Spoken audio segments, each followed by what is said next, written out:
लिंग का स्मरण कराया गया। भगवान तुमरुका जी चंचुला देवी से कहते हैं, चंचुला प्रथम सोमनाथ जी का वर्णन किया गया। चंद्र को काया का रोग हुआ, उस रोग से बाबा ने मुक्त किया। मल्लिकार्जुन के रूप में श्री शैलम में भगवान शंकर भगवान और माता पार्वती जी ने षडानंद कार्तिकेय को दर्शन दिया। मल्लिकार्जुन के रूप में बैठे दूषण नाम के राक्षस का संहार करने के लिए कालाधिपति महाकाल बन गए।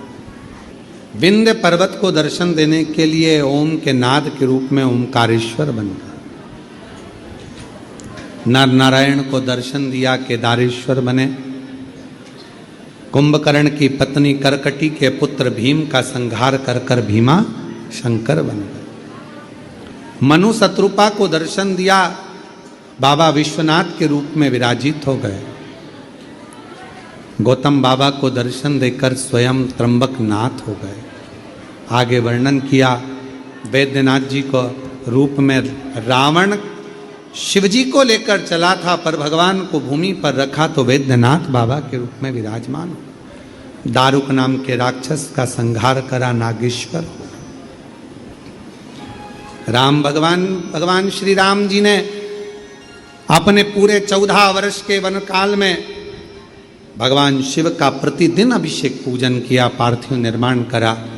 भगवान रामेश्वर के रूप में विराजमान हो गए। और सुधर्म नाम के ब्राह्मण की पत्नी घूष्मा के बेटे को भगवान शिव जीवित कर देते हैं तो कृष्णेश्वर नाथ के रूप में विराजमान हो जाते हैं। तुमरुका जी कहते हैं, चंचुला ये पवित्र शिव महापुराण की कथा, गर्भस्थ कोई बच्चा भी अगर चला जाता है, गर्भ में 2 महीने से लेकर 9 महीने तक का भी अगर कोई बच्चा शांत हो जाता है, जो नारी जो पुरुष इस पवित्र कथा को श्रवण करते हैं, उसके गर्भस्थ जीव भी मुक्त हो जाते हैं, जिनको आहूत कहा जाता है। कोई कुंवारी अवस्था में चले गया, बाल्य अवस्था में चले गया, कुंवारी अवस्था में चल जाता है, उसको ना पिंड मिलता, ना तर्पण होता, ना तिलांजलि होती। वो कुंवारी अवस्था में मरा हुआ जीव भटकता रहता है, उसका गया भी नहीं होता, उसका पिंडा भी नहीं होता, उसका तर्पण भी नहीं होता, उसकी तिलांजलि भी नहीं होती, वो जीव भटकता है। तुमरुका जी कहते हैं कि यह पवित्र कथा सुनने वाला कोई कुंवारी अवस्था में भी अगर मर गया है, चले गया है, तो यह शिव पुराण उसको मुक्त कर देती है, मोक्ष दे देती है। ये पितरों को मोक्ष देने वाली, पूर्वजों का उद्धार करने वाली। चंचुला तेरा पति बिंदु कथा को श्रवण कर प्रेत योनि से छूट गया।